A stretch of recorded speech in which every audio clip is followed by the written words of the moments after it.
범준이가 포렌식 기초 한 거에 이어서 조금 겹치는 부분이 있긴 한데, 기초부터 하기로 해가지고, 기초부터 천천히 설명해서 진행하도록 하겠습니다.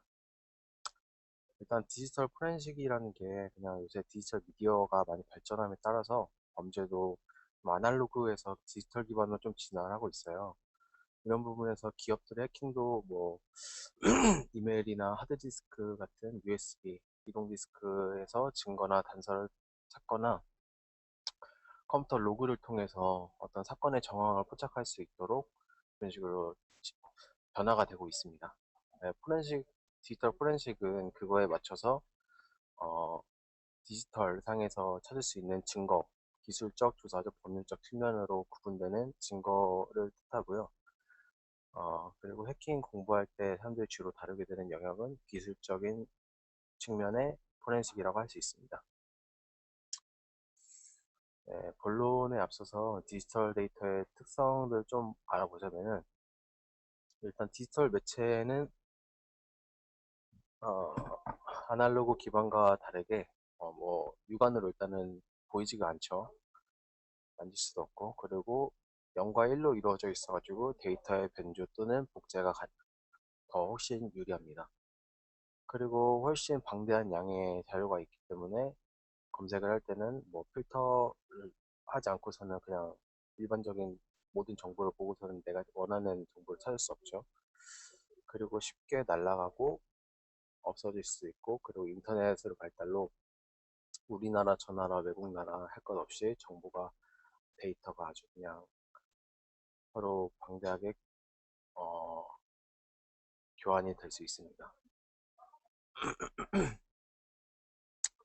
그리고 위에 이 디지털 데이터의 을 가진 데이터의 증거 능력을 보장하기 위해서는 네 가지의 특성이 필요한데요. 일단은 진정성, 해당 증거가 특정 시간에 생성한 파일이 맞는지 여부, 그리고 무결성, 원본이 맞는지, 이 증거물로 채택되기까지의 과정 동안 수정 또는 손상이 없어야 되고요. 신뢰성, 그리고 분석 과정에서 증거가 위조나 변조가 되지 않았는지, 그리고 원본성, 이것도 위에랑 비슷한데 실제로 법정에 제출될 때 사본 증거에 대한 증거 능력을 부여 가능한지 말에서 좀 더 자세하게 설명할 겁니다. 음, 디지털 데이터 플러스 증거 능력을 만들어진 휘발성 또는 비휘발성 증거는 법정에서 효력을 내기 위해서 아래와 같은 기본적인 원칙을 가집니다. 뭐 위에서 설명했다시피 뭐 정당성의 원칙, 그리고 재현의 원칙, 절차 연속성의 원칙, 이거 같은 경우는 어떤 증거물을 획득하고 이송하고 분석하고 보관하고 보고서 작성하는 과정에 따라서 그 해당 담당자가 확실히 인증이 된 사람인지 또는 어떤 했는지 전부 다 기록을 남겨야 되고, 보통 자기 인증된 사람의 사인을 해서 그 증거 자료를 남기죠. 그리고 무결성은 중요한데, 처음으로 그 증거가 수집됐을 때 위조나 변조가 되지 않았는지에 따라 입증을 할 수 있어야 되는데, 일반적으로 해시값을 이용한다고 합니다. 어, 네. 밑에서 이거는 더 자세하게 설명을 해드릴 거고요. 신속성의 원칙, 이건 휘발성의 그 특징을 갖기 때문에 정보 수집 이후부터 모든 과정이 지체 없이 진행이 돼야 된다고 합니다. 이거 밑에는 뭐 디지털 데이터가 어떤 매체를 통해서 이렇게 증거가 수집되는지 나오고요. 전부 다 한 번씩 들어본 항목일 겁니다. 사례로 본 포렌식 사건. 근 10년 사이에 포렌식이 원래는 뭐 그렇게 주목받는 종목이 아니었는데, 2006년에 황우석 박사 줄기세포 논문 조작 사건 이후부터 점차 포렌식의 그 기초가 좀 주목이 되고 있어요. 그러면서 조금 더 중요한 뭐 데이터 증거를 할 때 포렌식 기술을 많이 쓰인다고 합니다. 이거 위에 사례들은 실제로 있었던 사례들을 써놓은 거고요. 위에 같은 사례들로 국내 디지털 포렌식 기술이 자리 잡고 있고, 지금도 점점 포렌식 분야는 확장되고 있는 추세입니다. 포렌식을 기본적으로 하기 위해서는 도구가 있는데, 보통 뭐 인케이스라는 좀 어려운 도구가 있대요. 이 데이터를 복구하고 분석할 수 있는데, 근데 정말 전문가들이 만질 수 있는 것처럼 좀 다루기가 어렵다고 하더라고요. 근데 뭐 여기 이 해당 책에서 설명하기로는 디지털 증거 보장 요건만 만족한다면은 뭐 저희가 편하게 쓸 수 있는 다른 도구들을 사용해도 된다고 합니다. 몇 가지 도구들을 설명하고 있는데 헥사이트는 워낙 다들 잘 아실 거라 생각하고요. 뭐 별다른 설명을 안 해놨습니다. 그 FTK 이미지요. 저도 여기서 공부하면서 처음 알게 됐는데 데이터 디스크 메모리를 이미징하고 또 그거를 복구도 해주고 어 그리고 분석까지 할 수 있는 도구라고 합니다. 대충 사용법을 설명을 해드렸는데요. 만약에 뭐 외장 하드나 뭐 자기 하드 디스크에 있는 데이터를 복구하고 싶다 또는 어떤 손상된 누군가가 삭제한 데이터나 뭐 그런 거를 좀 이미징을 떠서 복구를 할 수 있대요. 그래서 크레이트 디스크 이미지를 선택하고 여기서 어떤 드라이브인지 또 어떤 종류의 파일인지 이런 걸 선택을 해서 다음 진행하고 다음 계속 한 다음에 여기다가 사건 정보를 넣을 수 있다. 실제 포렌식에서는 이런 사건 넘버 워낙 많은 정보를 하기 때문에 다 이미지 파일마다 이렇게 정보를 써놔야 되죠. 그래서 저희는 크게 뭐 실습을 하는 거고 뭐 실제 그런 게 아니니까 대충 이렇게 써놨는데 보통 이렇게 날짜, 이름, 뭐 어디서 하고 있는지 그리고 뭐 기본 메모 뭐 이렇게 해서 메모를 정보를 기록해 둔다고 하더라고요. 그리고 자기가 저장하던 원하는 파일 목록에다가 저장을 할 수 있고 위에서 설명했던 것처럼 해시값으로 무결성을 입증한다고 제가 설명을 드렸는데 처음에 이렇게 증거를 수집을 할 때 그 디스크에 대해서 이미징을 떠놓으면은 이렇게 해시값이 나와요. 그리고서는 그걸 법정에서 증거를 제출할 때 그 시간에 다시 이미징을 떠보면은 똑같이 해시값이 나오겠죠. 그걸로 이제 이 디스크는 손상 변조가 되지 않았다는 것을 입증할 수 있는 겁니다. 네, 무결성을 입증할 수 있는 항목이고요. 어, 이거는 뭐, 이 다음 거는 이미징 또는 파일들을 어떻게 다시 불러와서 그리고 그 데이터를 복구를 하는지까지 보여주는 거고요. 밑에는 제가 더 자세하게 안 써놨는데, 뭐, 이렇게 해서 그 삭제된 파일이라든지 그런 게 보여요. 그거를 그냥 복구를 하시면 되고, 이거 외에도 FTK 툴킷이라는 도구도 있더라고요. 뭐, 이거랑 뭐 비슷한 도구일 것 같긴 한데, 비슷한 UI이고요. 이거를 통해서 더 다양하게 파일을 복원하거나 헬스값을 분석할 수 있다고 하더라고요.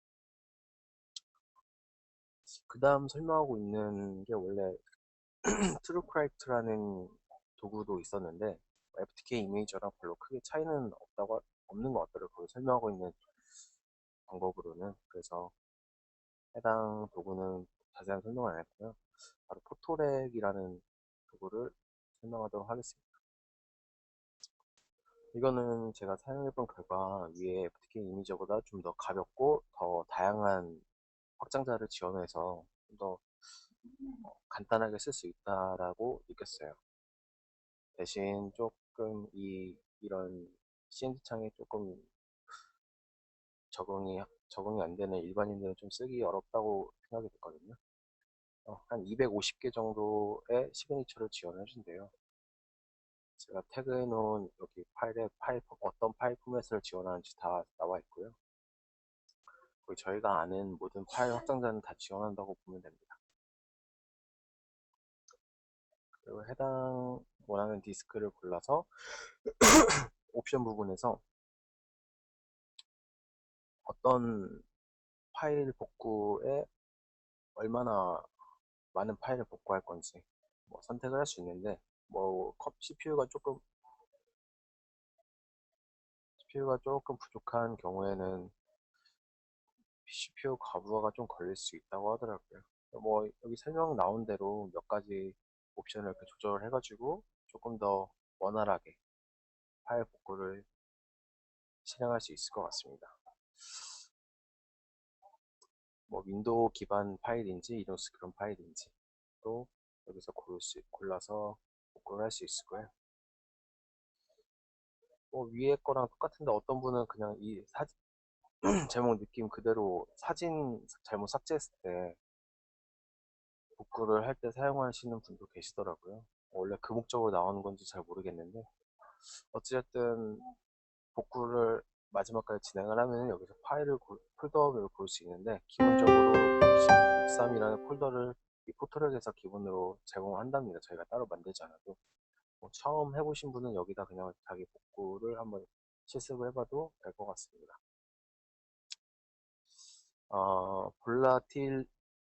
볼라틸리티라고 조금 포렌식 공부하신 분들은 다 아실 수 있는 도구일 수 있는데요. 메모리 덤프 분석에 가장 많이 사용이 되고 있는 파이썬 프레임워크입니다. 아주 다양한 플러그인을 지원하고 있고 이거는 솔직히 많이 써보면 써볼수록 실력이 늘 수밖에 없더라고요. 다양한 플러그인을 자주 사용해 볼수록 감각이 좀 늘겠더라고요. 메모리는 휘발성이 강하지만 그 위에 독특한 정보가 많이 존재하고 있는 물리적인 램에 남아있는 악성 코드 감염과 관련된 다양한 흔적을 분석할 수 있습니다. 뭐 프로세스와 스레드 정보, 실행 중이거나 종료의 메모리에 남아있는 정보 추출을 말하는 거겠죠. 네, 모듈과 라이브러리 정보, 파일이 실행 중이거나 종류의 프로세스 관련 모듈과 라이브러리 정보 추출, 실행된 파일과 소켓 정보, 네트워크 연결이 되어 있거나 아니면 그 전에 연결되었던 정보, 그리고 데이터 구조 정보, 메모리에만 존재하는 운영체제, 소프트웨어 및 파일과 관련된 다양한 데이터의 정보를 추출할 수 있습니다. 펜테스트 목적으로 개발된 우분투 커널이나 칼리 백트랙에도 포함이 됐다고 합니다. 저는 윈도우에 직접 어, 파이썬 2.7을 깔은 다음에 진행을 했었는데요. 그냥 백트랙이나 저기 칼리에다가 직접 하시는 게 더 편하겠더라고요. 플러그인도 몇 개 이미 있는 것 같더라고요. 실습하시는 분들 보니까. 여기서 다양한 이 명령어를 볼 수 있는데, 볼러틸리티로 알랩 블로그에서 메모리 분석할 때는 이렇게 기본적으로 이 분석론에 맞춰서 분석을 한다고 합니다. 처음에 그 메모리에 담겨진 운영체제가 무엇인지, 그리고 프로세스를 확인하고 네트워크 연결된 정보, 소켓 정보를 확인한 다음에 DLL 또는 프로세스 스레드 정보를 확인하고 그 안에 있는 악성 코드 문자열을 분석한다고 합니다. 네, 아까 운영체제 분석을 할 때 이미지 인포를 쓰면은 해당 운영체제의 메모리 덤프의 운영체제의 정보를 알 수 있고요. 프로세스 정보 정보는 악성 코드 또한 시스템의 동작 과정을 조금 바꾼 것일 뿐이잖아요. 메모리에 적재된 프로세스와 스레드를 생성하여만 실행 가능하고요. 그래서 그 프로세스를 보면은 악성 코드가 어떤 동작을 했는지 그걸 알 수 있는 그 원리를 기초로 둔 분석 방법입니다. 다음과 같은 명령어가 있고요. 네트워크 정보 또한 어떤 악성 코드에 감염되면 어디론가 뭐 정보를 다운로드를 받거나 어디다가 정보를 하거나 아니면 또는 연결을 시도를 하겠죠. 뭐 그거에 따른 정보를 확인하기 위해서 사용되는 명령어고요. 그리고 DLL 및 스레드, DLL 인젝션 같은 공격이 있죠. 악성 코드의 경우. 뭐 커널까지 내려가는 경우도 있다고 들었는데 그것까지는 잘 확인을 못했고요. 기본적으로 아까 상현님이 DLL 인젝션에 대해서 발표했던 걸로 알고 있는데 그런 DLL 인젝션 공격이나 특정 메모리 스레드 영역에 어떤 코드가 삽입되었는지 확인을 할 수 있답니다. 그 스트링 분석. 여기서 가장 많이 사용되는 것은 어, 야라라는 플러그인이라 해야 되나? 이거는 하여튼 뭐 야라를 많이 사용한다고 하는데요. 다음에 제가 여기서 분석하는 거에서는 제가 다른 야라를 사용 안 해서 어떻게 설명을 해드릴지 모르겠는데 되게 많이 사용한다고 하더라고요. 그리고 레지스트리 분석은 뭐 어쨌든 컴퓨터가 다시 시작될 때 시작 프로그램에 등록이 되어 있는 게 기본적이잖아요. 모든 악성 코드 파일이. 그거를 조금 그런 원리를 생각을 해서 분석을 한다고 보시면 될 것 같습니다. 어쨌든 레스트를 변조했다는 거에 대해서 정보를 얻는다고 보시면 됩니다. 파이썬 프레임워크라고 설명드렸다시피 파이썬은 일단은 기본적으로 설치가 되어 있어야 되고요. 그리고 3.4랑 2.7이랑 약간 프린트 구문도 뭐 조금 몇 개 문법 사용하는 게 틀려져가지고 3점대에서는 동작을 안 합니다. 그래서 저도 원래 3.4 깔려 있었는데 2점으로 다운그레이드 한 다음에 사용을 했고요. 이거는 환경변수에 등록하는 방법이고요. 환경변수에 등록한 다음에 해당 볼라틸리티를 실행을 하고 조금 경로가 복잡하게 되어 있는데 뭐 보면은 이 파이썬 소스 코드를 실행을 하고 그리고 여기다 어떤 파일 경로 자기가 분석하고 싶은 메모리 덤프 경로한 다음에 처음에 운영 체제부터 확인한다고 했죠.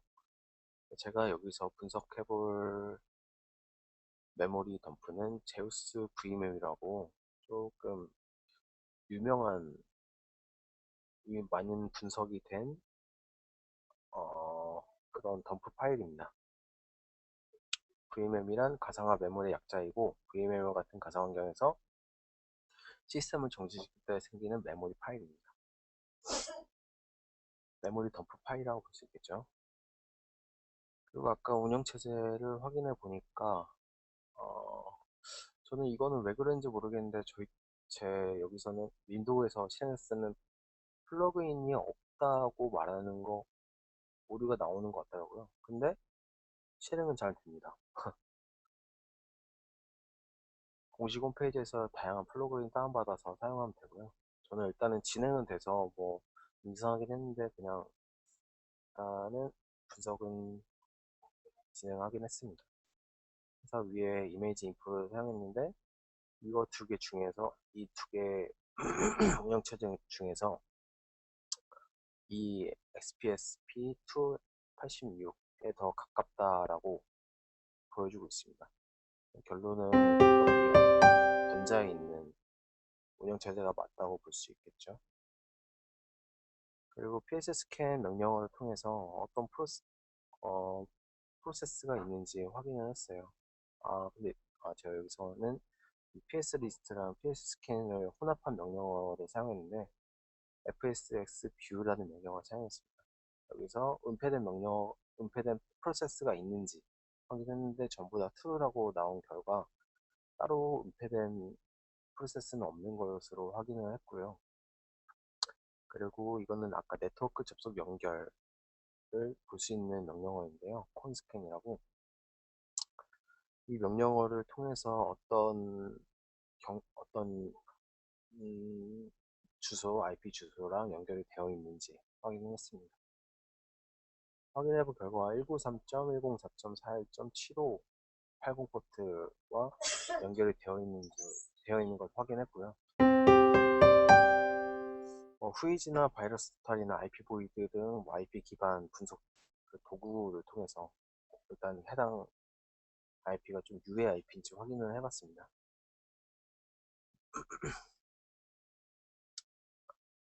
그리고 위에 콘스캔을 통해서 이 원격 주소의 PID가 856이라는 걸 확인을 했고요. 이 해당 주소까지 확인을 할 수 있습니다. 그리고 이 malfind라는 명령어를 통해서 이 856 PID로 연결되어 있는 이 주소나 프로세스 아이디를 볼 수 있는데 svc host.exe 파일이 감염됐다는 걸 이것으로 확인할 수 있고요.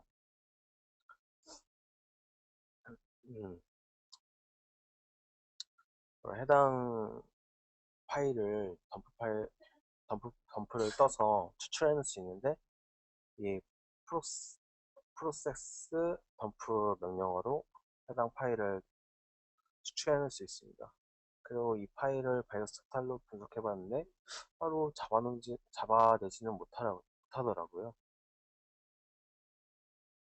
그리고 이 파일이 어떤 부분 프로세스를 가지고 있는지 확인하기 위해서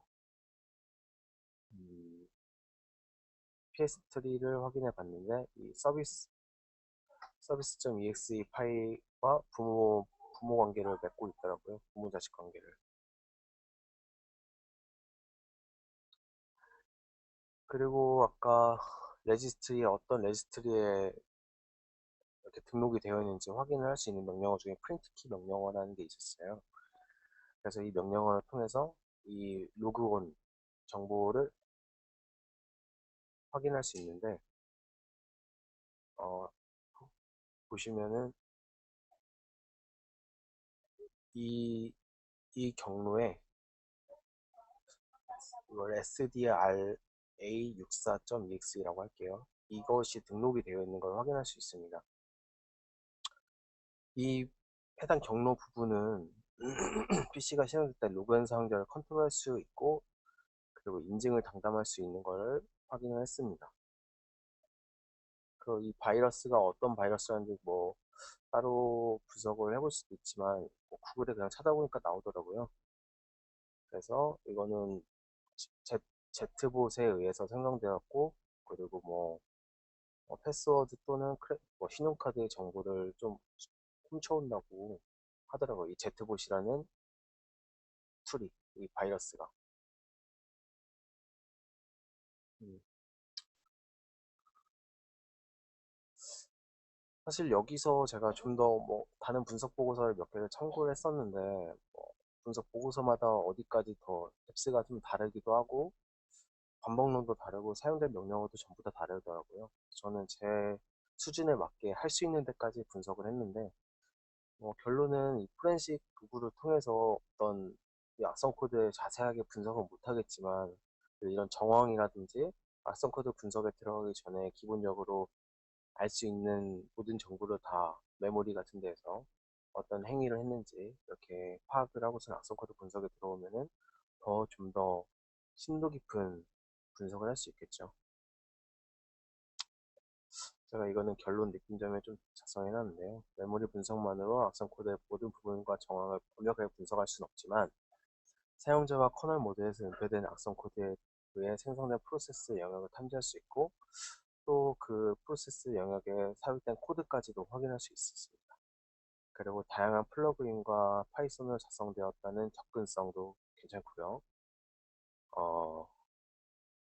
어, 각각 다양한 장점이 있는데 포렌식 툴 여러 가지와 특히 이 볼라틸리티를 잘 사용을 하면은 악성 코드 분석하기 전에 기초 분석에 굉장히 도움이 많이 될 것 같다는 생각을 했습니다. 네, 이상입니다. 혹시 질문 있으세요?